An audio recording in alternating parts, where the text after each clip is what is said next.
തദ്ദേശ തെരഞ്ഞെടുപ്പിൽ കണ്ണൂർ ജില്ലാ പഞ്ചായത്ത് LDF സീറ്റ് വിഭജനം പൂർത്തിയായതായി LDF കണ്ണൂർ ജില്ലാ കൺവീനർ N ചന്ദ്രൻ വാർത്താ സമ്മേളനത്തിൽ അറിയിച്ചു. ആകെയുള്ള 25 ജില്ലാ പഞ്ചായത്ത് മണ്ഡലങ്ങളിൽ CPIM 16, CPI 3, Kerala Congress M, Janata Dal S, RJD, NCP, Congress S, INL എന്നിവർ ഓരോ സീറ്റിലും മത്സരിക്കും.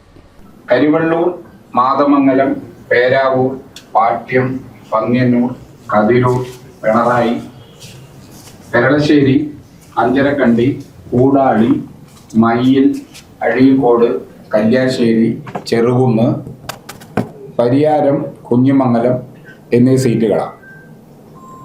CPI മത്സരിക്കുന്നത് കോളയാട്, കുറുമാത്തൂർ, മാട്ടൂർ എന്നീ 3 മണ്ഡലങ്ങൾ. പടിയൂർ മണ്ഡലത്തിൽ കേരള കോൺഗ്രസ് M മത്സരിക്കും. പയ്യാവൂർ മണ്ഡലത്തിൽ ജനതാദൾ S-ഉം, കൊളവല്ലൂർ മണ്ഡലത്തിൽ RJD-യും, കൊട്ടിയൂർ മണ്ഡലത്തിൽ NCP-യും, നടുവിൽ മണ്ഡലത്തിൽ കോൺഗ്രസ് S-ഉം, കൊളച്ചേരി മണ്ഡലത്തിൽ INL-ഉം മത്സരിക്കും. ഇങ്ങനെയാണ് മത്സരിക്കുന്ന മണ്ഡലങ്ങളുടെ വിഭജനം പൂർത്തിയായിട്ടുള്ളത്.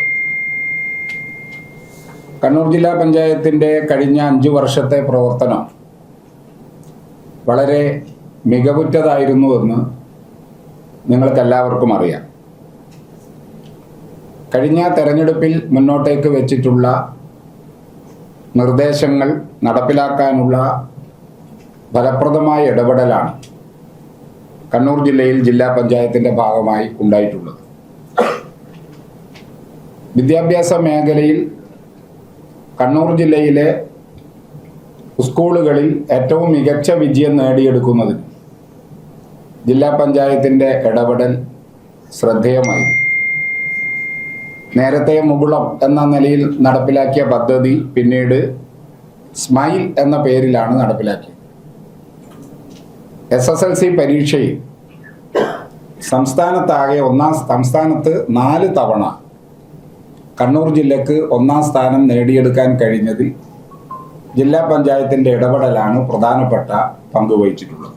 കരിവള്ളൂർ, മാതമംഗലം, പേരാവൂർ, പാട്യം, പന്ന്യന്നൂർ, കതിരൂർ, പിണറായി, പെരളശ്ശേരി, അഞ്ചരക്കണ്ടി, കൂടാളി, മയ്യിൽ, അഴീക്കോട്, കല്യാശ്ശേരി, ചെറുകുന്ന്, പരിയാരം, കുഞ്ഞിമംഗലം എന്നീ ജില്ലാ പഞ്ചായത്ത് മണ്ഡലങ്ങളിലാണ് CPM സ്ഥാനാർത്ഥികൾ മത്സരിക്കുക.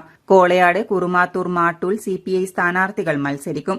പടിയൂർ മണ്ഡലത്തിൽ Kerala Congress M, Payyavoor Janata Dal S, Kolavallur RJD, Kottiyoor NCP, നടുവിൽ കോൺഗ്രസ് S, കൊളച്ചേരി INL എന്നിങ്ങനെയാണ് മത്സരം. CP സന്തോഷ് കുമാറിന്റെ അധ്യക്ഷതയിൽ ചേർന്ന LDF ജില്ലാ കമ്മിറ്റി യോഗത്തിലാണ് സീറ്റ് വിഭജന ചർച്ചകൾ പൂർത്തീകരിച്ചത് എന്നും അദ്ദേഹം അറിയിച്ചു.